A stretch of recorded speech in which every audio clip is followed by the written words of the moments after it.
Los Estados Unidos de América no son exactamente un país pequeño, y la masa de tierra en la que se asienta no ha estado exactamente por un corto periodo de tiempo. Piensa en los millones y millones de años que la vida ha existido en nuestro planeta. Por ejemplo, se han encontrado esponjas fósiles en otras partes del continente norteamericano que datan de hace unos 890 millones de años. En ese tiempo, los Estados Unidos habían sido el hogar de una plétora de criaturas extrañas, tanto famosas como familiares, y algunas de las cuales son alienígenas e irreconocibles. Hoy te llevaremos en un viaje a través de la historia natural de esta vasta y antigua tierra, desde las aguas poco profundas del Cámbrico hasta los bosques helados del Pleistoceno. En el camino nos encontraremos con la extravagante y desmesurada fauna que una vez llamó hogar a América, como los infames dinosaurios del período Cretácico y las extrañas bestias del Pérmico. Únete a nosotros mientras realizamos un viaje que abarca más de 500 millones de años, mientras descubrimos las criaturas prehistóricas de los Estados Unidos de América.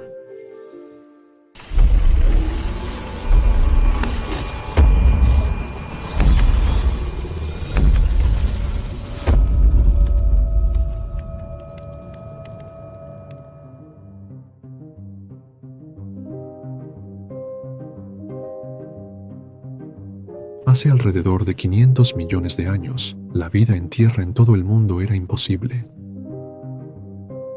La falta de evolución significaba que no había oxígeno en tierra para que los animales terrestres respiraran.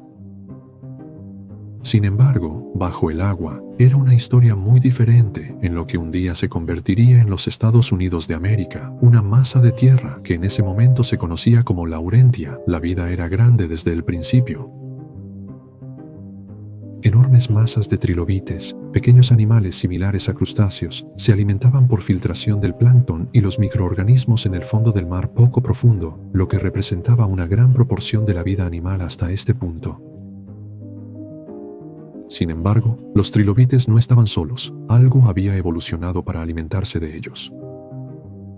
Se han encontrado fósiles de Anomalocaris tanto en Canadá como en los Estados Unidos, y representan al primer depredador ápice del mundo. La traducción de su nombre al inglés, camarón anormal, debería darte una buena idea de la apariencia de la criatura, variando en tamaño desde alrededor de medio metro hasta 1 metro de longitud. Este radiodón relativamente grande flotaba sobre el fondo del mar en estructuras similares a alas que sobresalían de cada lado.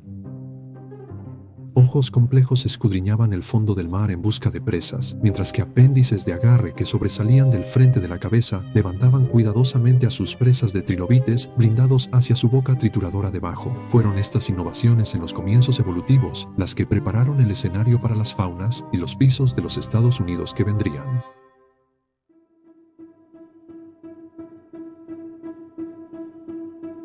Después del Cámbrico comenzó la división de minerales. Vio tanto a su vida invertebrada como a la vertebrada temprana continuar permaneciendo en gran medida en mares poco profundos, solo creciendo a proporciones extensas y extravagantes en el proceso. Laurentia se ubicaba cerca del Ecuador y la masa terrestre aumentaba. Bajo las olas, algunos de los primeros monstruos marinos prehistóricos comenzaban a evolucionar. Cameloceras era un enorme ortocono, un cefalópodo con concha relacionado con los calamares y pulpos modernos. Se estima que crecía hasta unos 7.5 metros desde la punta de su concha hasta la punta de sus tentáculos. Este gigante habría cazado de manera similar a Anomalocaris, utilizando sus tentáculos para llevar invertebrados de concha dura a su boca, con pico oculta dentro. Además de muchas especies de trilobites en diversificación, Camaroceras compartió estas aguas con Megalograptus, una especie de eurípterid o escorpión de mar. Aproximadamente la mitad de largo que un hombre adulto es alto, estas criaturas lucían impresionantes apéndices similares a pinzas cubiertos de cerdas y espinas que sobresalían de la parte frontal de la cabeza. Probablemente se alimentaba de invertebrados más pequeños y peces primitivos, mientras se impulsaba a través del agua con extremidades adaptadas y una cola potente y empujadora.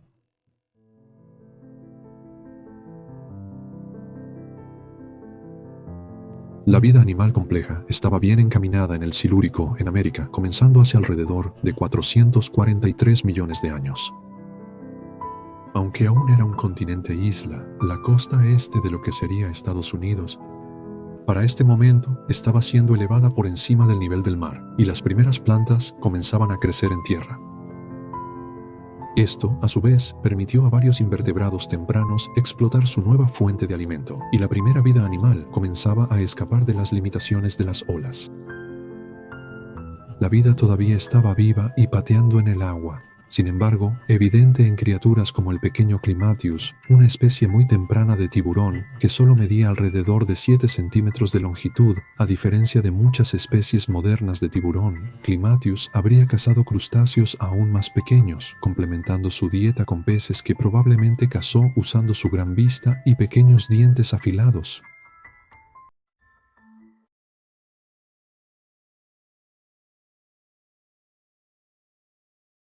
El período devónico, también conocido como la era de los peces, vio llegar otra cara famosa a la escena estadounidense: Dunkleosteus. Este pez gigante, que medía más de 8 metros desde la punta de la cola hasta el hocico, era un enorme placodermo carnívoro, o pez blindado, con enormes dientes parecidos a tijeras utilizados para desgarrar la armadura de los amonites u otros placodermos. Los estudios muestran que los jóvenes Dunkleosteus estaban también adaptados a esto como los adultos, lo que significa que, a una edad muy temprana, estos depredadores apex eran capaces de desgarrar conchas y caparazones con una fuerza de mordida igualmente poderosa.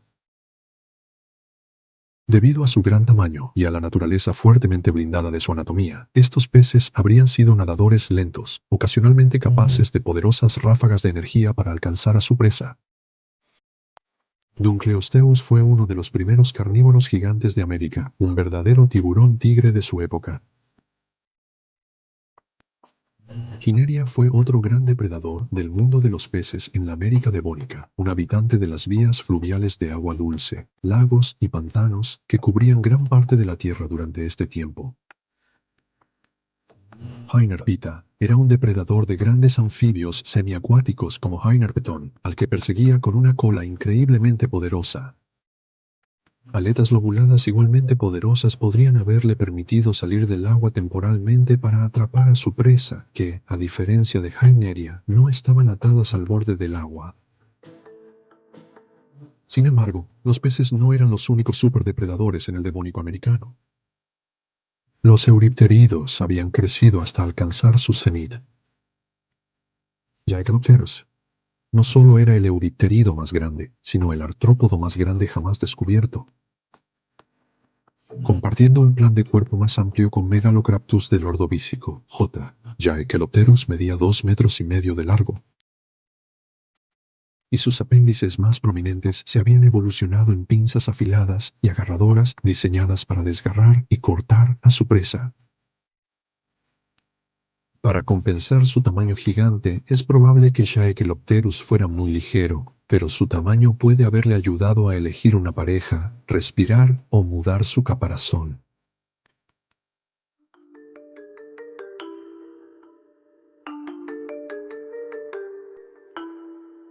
Mientras que en otras partes del mundo el período carbonífero es sinónimo de artrópodos gigantes, en América era el momento de brillar para los peces. La verdadera era de los peces en América había llegado alrededor de 359 millones de años atrás, cuando América del Norte comenzó a colisionar con Gondwana, un supercontinente que comprendía partes de África, Asia, Oceanía y Antártida. Durante la colisión, se formaron las montañas rocosas, mientras un mar poco profundo comenzaba a ocupar gran parte de las futuras tierras bajas de América. En ese mar somero, algunos de los peces cartilaginosos más peculiares, el grupo que relacionamos con los tiburones y rayas actuales, estaban evolucionando. Criaturas como Balancy, el pequeño pez, aunque relacionado con los tiburones, se parecía más a un pez abisal, con sus aletas anchas y en forma de abanico, y adaptaciones a un estilo de vida casi sedentario, similar al de un pez rana, entre las rocas y piedras del fondo marino. En otros lugares nadaba algo parecido a Harpagophytator, un pez cartilaginoso sin escamas, similar a una anguila de unos 20 centímetros de longitud. La peculiaridad de este pez radica en las estructuras similares a astas en la parte superior de su cabeza. Solo los machos poseen estas estructuras, lo que lleva a los científicos a creer que podrían haber ayudado en la exhibición o como una estructura de soporte para el apareamiento. Sin embargo, los peces cartilaginosos más conocidos habitaban el mar carbonífero poco profundo, en la forma de Edestus, conocido principalmente por los fósiles de dientes curvados en forma de cuchilla o espirales. Juzgando por el tamaño de estas espirales, podemos estimar que Edestus podría haber alcanzado más de 6 metros de longitud, patrullando los mares como un depredador ápice, ya que usaba su boca llena de cuchillas para cortar otros peces. En otros lugares, en el Carbonífero de América, los anfibios estaban adoptando formas y figuras extrañas y nuevas. Ophiderpeton era un pequeño habitante de pantanos sin extremidades, similar a una serpiente. Ophiderpeton pudo haber crecido hasta aproximadamente unos 5 metros de longitud, de apariencia similar a un cocodrilo actual.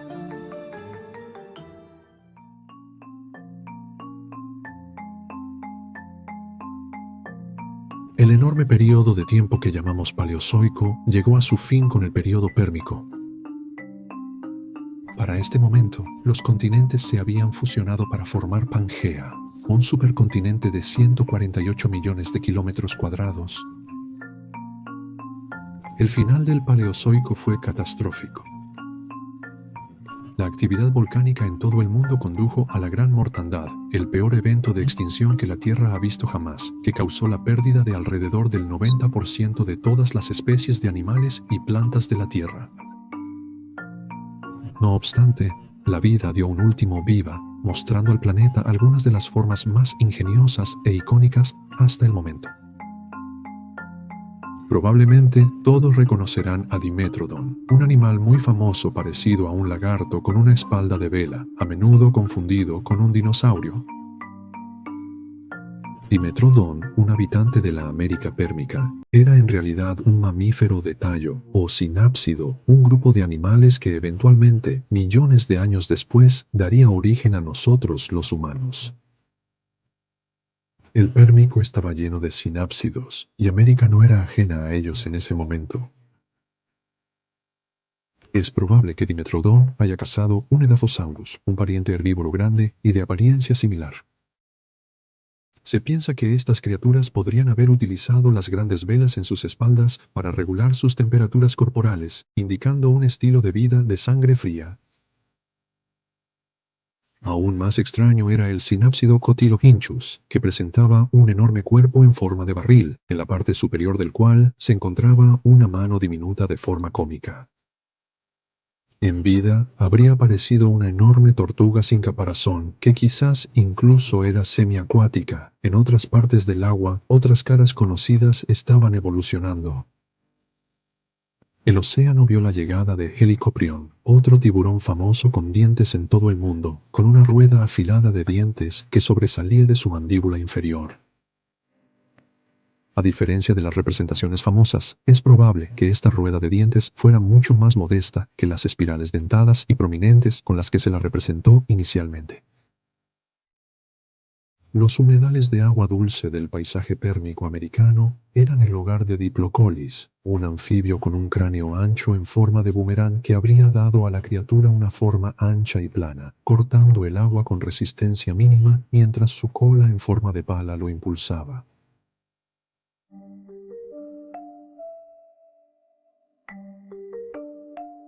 Después de la gran extinción, la era de los dinosaurios, el Mesozoico, estaba bien y verdaderamente sobre nosotros, pero no de inmediato. Los dinosaurios solo aparecen hacia el final del período Triásico y durante mucho tiempo antes de eso, otros reptiles dominaban el terreno. Para el Triásico, que comenzó hace 251 millones de años, América del Norte estaba situada en el extremo oeste de Pangea, aferrándose a lo que algún día se convertiría en los continentes de América del Sur y África. Lo que algún día se convertiría en los Estados Unidos todavía estaba medio cubierto por el gigantesco océano Pantalásico, que, hacia el final del período, albergaba a una criatura muy especial. Shonisaurus. Shonisaurus era un verdadero gigante. Con 15 metros de longitud, este gigantesco ictiosaurio patrullaba los océanos, quizás en manadas o grupos, en busca de comida. Por grande que fuera, Shonisaurus ni siquiera era el ictiosaurio más grande. Otro habitante del Triásico Pantelásico fue Shastasaurus, midiendo unos verdaderamente gigantescos 21 metros de longitud. Estos animales eran los más grandes que la Tierra había visto hasta entonces, y aún tendrían que esperar millones de años antes de que algo más grande tomara ese título. En tierra, los reptiles se habían diversificado en muchas formas asombrosas. Drapanosaurus adoptó un estilo de vida similar al del perezoso entre los árboles, utilizando su larga y poderosa cola para agarrar las ramas. Smilotsuchus, un saurio luchador de 12 metros, similar a un cocodrilo, patrullaba los humedales. Arizonosaurus, un depredador cuadrúpedo de nivel superior que se parecía a las representaciones anteriores de Spinosaurus, acechaba en los desiertos. Los reptiles habían conquistado el globo y el Mesozoico estaba en pleno apogeo. Por mucho que estos hallazgos sean significativos, recordamos el Triásico más de cerca por dar lugar a la era de los dinosaurios, y lo que un día se convertiría en los Estados Unidos de América, tuvo su parte justa. Comenzando pequeños y modestos, pequeños terópodos, como Coelophysis, Camposaurus y Daemonosaurus, corrían rápidamente en pequeños grupos a través de las llanuras de inundación y humedales de lo que serían los Estados Unidos, atrapando lagartos, peces e invertebrados a medida que avanzaban. Estos fueron comienzos increíblemente pequeños y humildes cuando se toma en consideración a dónde llevó la evolución a los dinosaurios en los siguientes períodos Jurásico y Cretácico.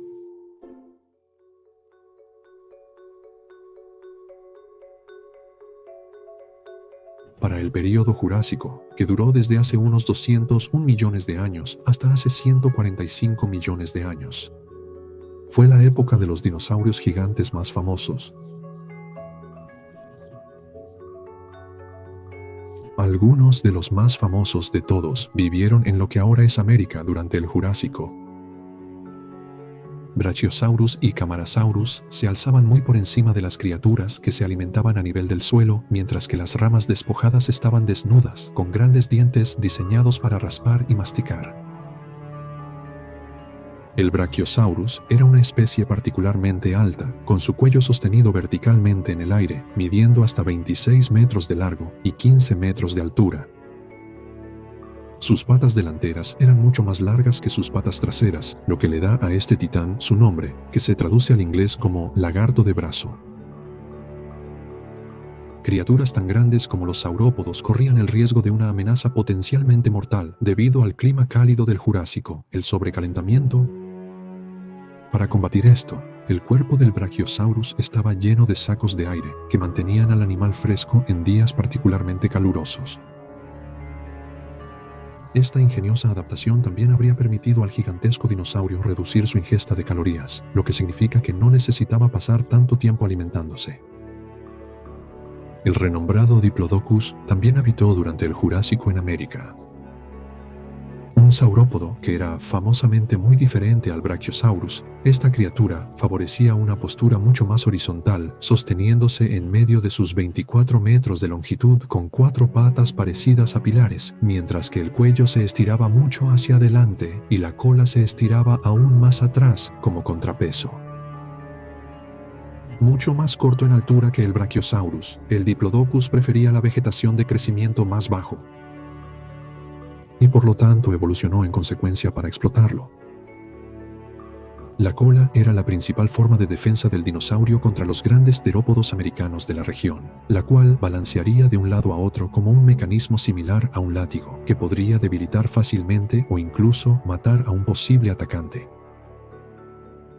Como muchos otros saurópodos, las crías de Diplodocus o sauropoditos eran diminutas inmediatamente después de la eclosión, midiendo solo alrededor de 1 metro de longitud.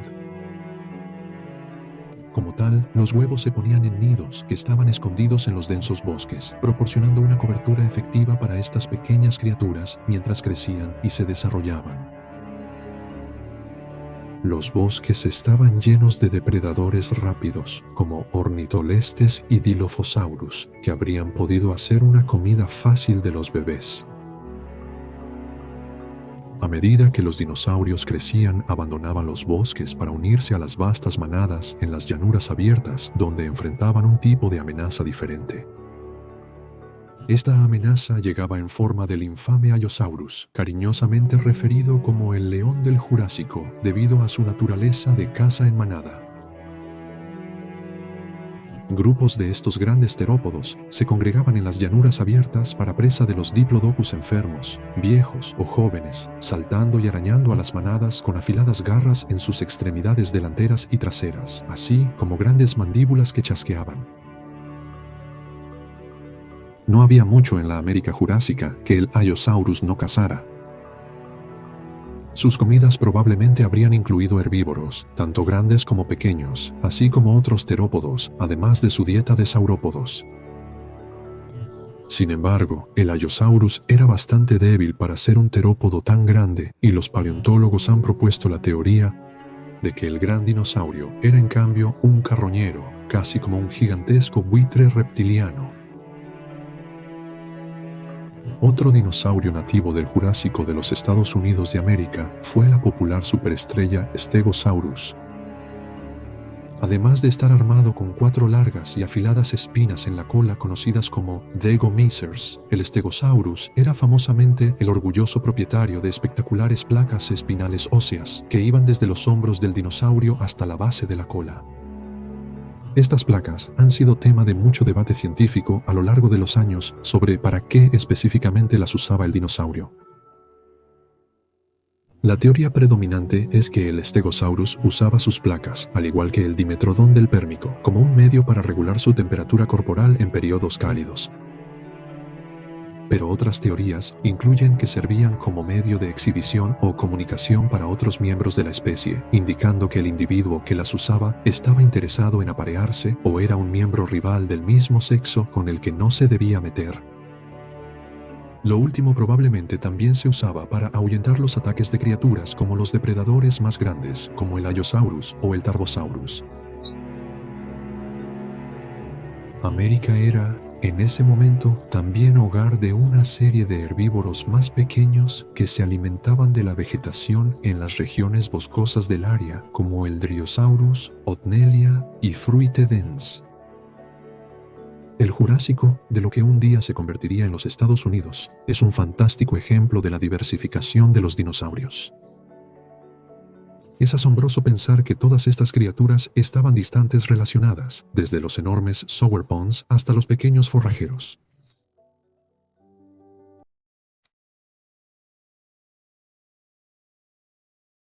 Piensa en 5 dinosaurios en tu cabeza ahora mismo. Vamos, ¿alguno de tus dinosaurios es un tiranosaurio? ¿Triceratops? ¿Incluso anquilosaurio? ¿Qué tal Parasaurolophus? América tuvo la suerte de albergar a cada uno de ellos en el Cretácico. Para la masa de tierra que un día se convertiría en los Estados Unidos, el período Cretácico fue lo más cercano que llegó a la verdadera edad de oro de la paleontología. Muchos de los dinosaurios más famosos provienen de esta época. Una época en la que Norteamérica, como la conocemos hoy, empezaba a formarse. En ese momento, el continente estaba dividido en 2. Teníamos a la Aramidia en el oeste y Apalachia en el este. A través del medio corría el mar interior occidental, un enorme mar que cortaba directamente desde el norte hasta el sur, prácticamente justo por el medio. Numerosas especies de dinosaurios habitaron esta zona durante el Cretácico. Como mencionamos antes, uno de estos dinosaurios era el Tyrannosaurus. Sin duda, el dinosaurio más famoso que jamás haya caminado por la Tierra, con un impresionante promedio de 12 metros de longitud. El Tyrannosaurus era un enorme depredador de la cúspide del Cretácico en América, cazando tanques blindados como el Ankylosaurus y el Triceratops, así como el Pachycephalosaurus, Hadrosaurus, y de hecho otros terópodos que habrían cohabitado la misma región con él. Algunos de estos dinosaurios, principalmente el Ankylosaurus, habrían sido un desafío masivo para el Tyrannosaurus debido al alto nivel de defensa y ofensiva que estos reptiles presentaban contra los atacantes. La pesada cola en forma de masa del Ankylosaurus fácilmente podría haber roto un hueso, lo que podría haber acabado definitivamente con un depredador incluso tan grande como el Tyrannosaurus. El Triceratops también habría proporcionado una comida difícil, con machos que crecían alrededor de 8 metros de largo y portaban impresionantes cuernos en su rostro. Un pariente cercano del Tyrannosaurus ha arrojado algo de luz sobre el grado de diversificación dentro de la familia Tyrannosaur también. Nanooksaurus era un pariente cercano de nuestro famoso amigo, pero se han encontrado fósiles en Alaska, mucho más al norte. Alaska en ese momento habría sido sustancialmente más fría que el resto de los Estados Unidos. Como resultado, es probable que el dinosaurio tuviera una cubierta de plumas o filamentos para ayudarlo a calentarse frente a los vientos fríos y la nieve. En otras partes del Cretácico americano, los terópodos se diversificaban en formas nuevas e inéditas. Utahraptor, por ejemplo, era un dromeosaurio, un pariente del muy famoso Velociraptor, solo de alrededor de 6 metros de largo. Esto se asemeja más con el tamaño de los Velociraptors, representados erróneamente en Jurassic Park. Compartiendo la garra en forma de hoz con su primo en sus extremidades traseras, Utahraptor posiblemente habría vivido en manadas, colaborando para derribar a drosaurios o incluso pequeños saurópodos para alimentarse. En lo profundo de las áreas boscosas de América en aquel tiempo, vivía un terópodo mucho más extraño, Nothronychus. Este era un pariente de Therizinosaurus, un extraño terópodo herbívoro con largas garras cortantes que hemos cubierto antes en este canal. Con su alta postura bípeda y largo cuello, Nothronychus habría sido capaz de alcanzar la vegetación para pastar por encima del nivel del suelo, arrastrando las hojas hacia su boca con sus garras especializadas. Por increíbles que fueran los dinosaurios del Cretácico americano, eran solo una pieza de un panorama mucho más grande. El planeta también albergó una variedad de reptiles extraordinarios durante ese periodo. Más famosamente, los pterosaurios se habían convertido en un grupo bien establecido para el Cretácico, y América era el hogar de algunos favoritos populares. El mundialmente famoso Pteranodon, el extraño Nyctosaurus de cresta y el poderoso Quetzalcoatlus estaban entre las criaturas que llenaban estos cielos. Donde quiera que miraras, la vida se ramificaba en algunas de las formas más extrañas que la Tierra había visto o ha visto desde entonces. Esto era extremadamente evidente en la vía marítima interior occidental, donde los mosasaurios, otro grupo increíblemente famoso de reptiles, habían comenzado a nadar. Criaturas verdaderamente aterradoras, como el Tylosaurus, estaban entre las muchas criaturas peligrosas que acechaban en los mares. Un reptil marino, estrechamente relacionado con las serpientes modernas, que podía crecer hasta alrededor de 13 metros de longitud. Estos inmensos reptiles no eran las únicas criaturas sorprendentes que se podían encontrar en la vía marítima, ni mucho menos. Junto a los mosasaurios nadaba Archelón, una especie de tortuga marina antigua más grande que un coche. A pesar de su apariencia colosal, el caparazón de Archelón habría sido sorprendentemente ligero, consistiendo en un delgado caparazón óseo hecho por las costillas.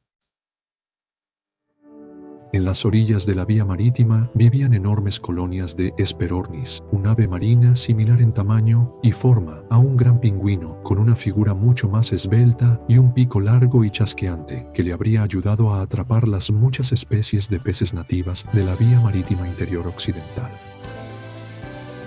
Sin embargo, necesitaba tener cuidado, ya que uno de estos peces, Shiphactinus, medía 6 metros de longitud, armado con una serie de largos dientes en forma de aguja del tamaño de una mano humana. Este pez habría sido más que capaz de arrebatar a un desafortunado Hesperornis de las aguas con gran poder y aún mayor velocidad.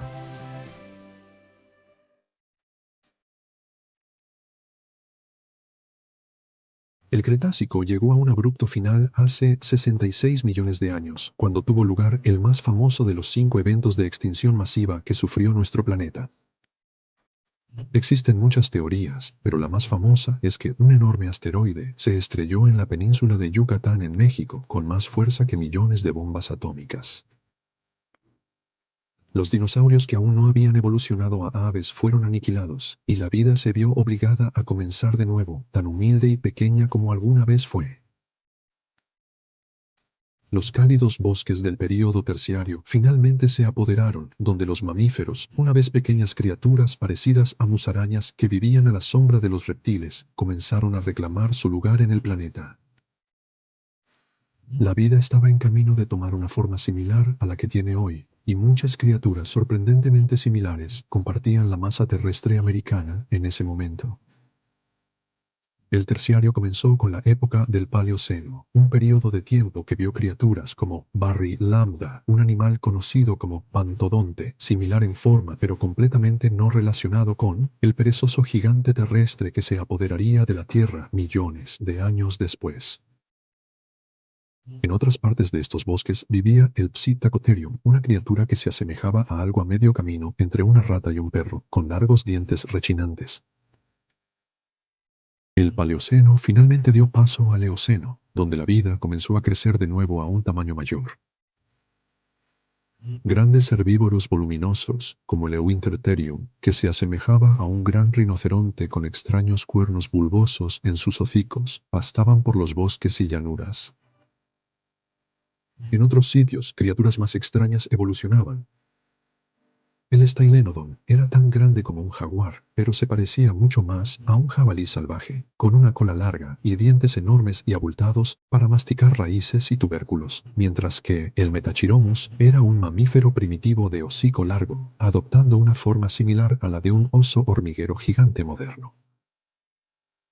En los mares, las primeras ballenas comenzaban a evolucionar, y de hecho, se han encontrado fósiles del gigantesco cetáceo Basilosaurus en los Estados Unidos. Con 18 metros de longitud, este fue, con mucho, el mamífero más grande que ha evolucionado, muy grande incluso para los estándares prehistóricos. La siguiente época del Oligoceno fue el último acto del período terciario y vio la llegada de algunos de los primeros grandes carnívoros mamíferos en la escena. Hoplophonius estaba construido mucho como un leopardo moderno, mientras que las especies de Yaenodon, una poderosa especie de mamíferos sin parientes modernos sobrevivientes, también estaba presente en América. Quizás el más icónico de los oligocinos americanos fue Deodon, también conocido como el cerdo del infierno. Este era un mamífero con pezuñas de 2 metros de altura, similar en apariencia a un cerdo moderno, con largas mandíbulas trituradoras, adecuadas para comer tanto vegetación como carne. Se teoriza que esta criatura probablemente habría utilizado estas mandíbulas, principalmente para luchar con rivales, y que Deodon era en cambio un carroñero. Incluso es una posibilidad que estos animales rastrearan activamente a otros carnívoros, solo para dominarlos y robar su comida potencial. Al final del Oligoceno, la dinastía de los mamíferos estaba firmemente en el poder. Los mamíferos habían conquistado cada parte del globo, al igual que sus antepasados dinosaurios, y América seguramente era el hogar de algunos de los más espectaculares.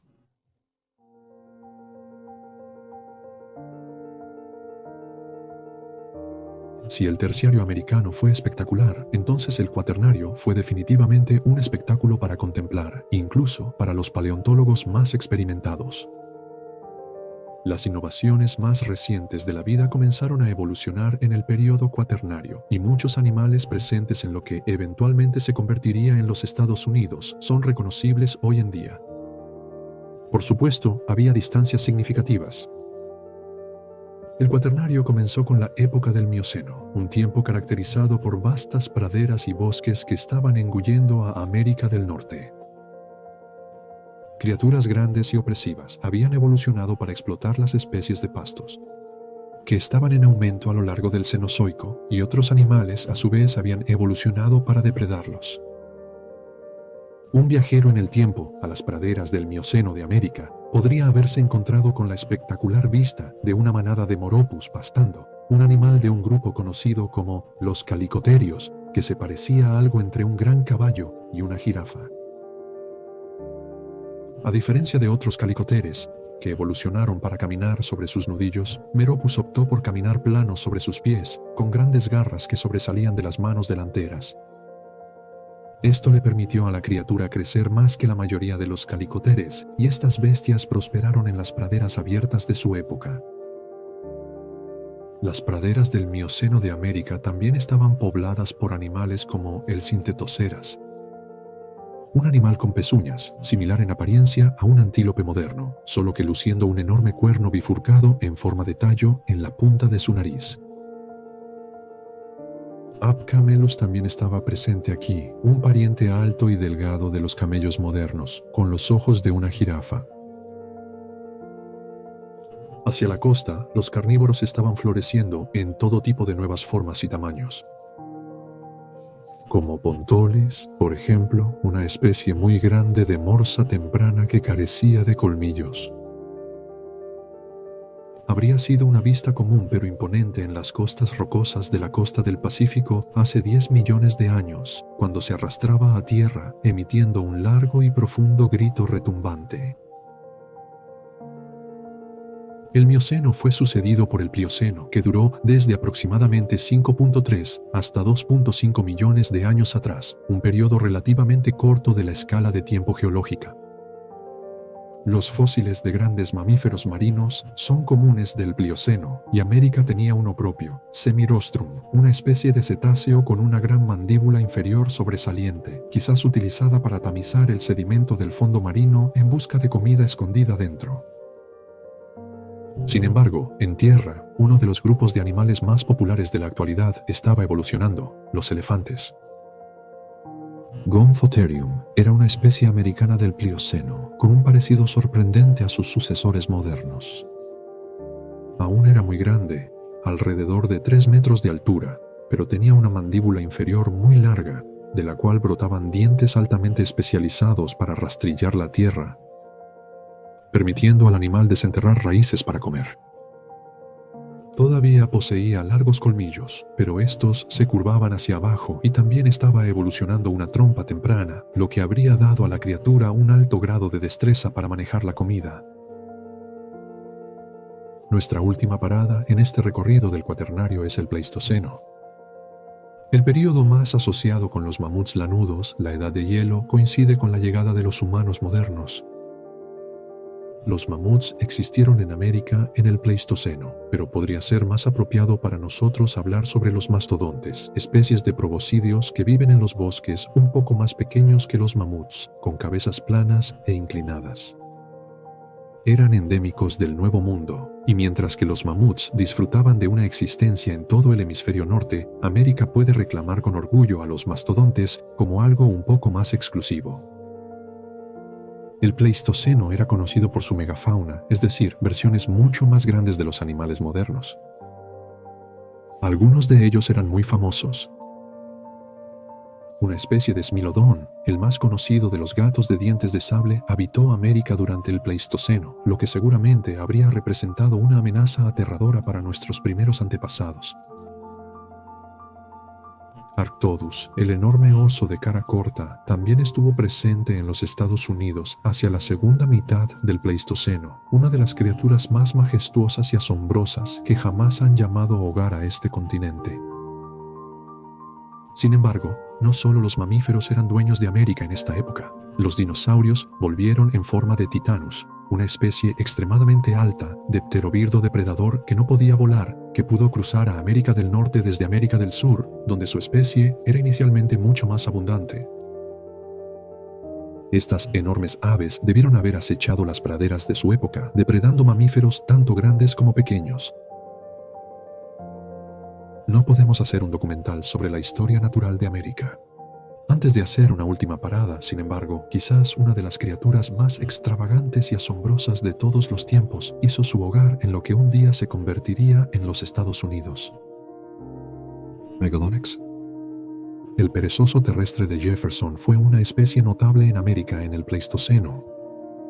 Estos enormes mamíferos de pastoreo eran más grandes a sus parientes modernos. Poseían garras aterradoramente largas que utilizaban para derribar ramas, cortar y atacar a posibles agresores.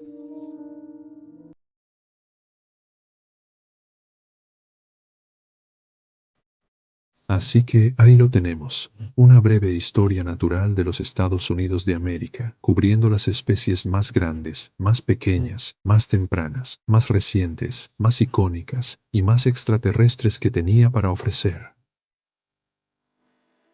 Es una gran pena que algunas de estas criaturas no continúen existiendo en América hoy en día, pero los fósiles y signos que las rodean nos han proporcionado una increíble visión de cómo estas criaturas podrían haber parecido y vivido, lo cual es algo por lo que todos podemos estar agradecidos. También podemos tomar el tiempo para observar la naturaleza en nuestro mundo hoy y reflexionar sobre de dónde ha venido. Para nuestros espectadores en los Estados Unidos que están viendo este video, solo piensen, la próxima vez que miren por su ventana y vean un pájaro, están mirando un linaje que pueden rastrear hasta los dinosaurios terópodos del Mesozoico. Los Utahraptor, Tyrannosaurus y Allosaurus que una vez vagaron por esta tierra están solo a un paso en términos evolutivos de los cardenales, arrendajos azules y gorriones que puedes ver a diario.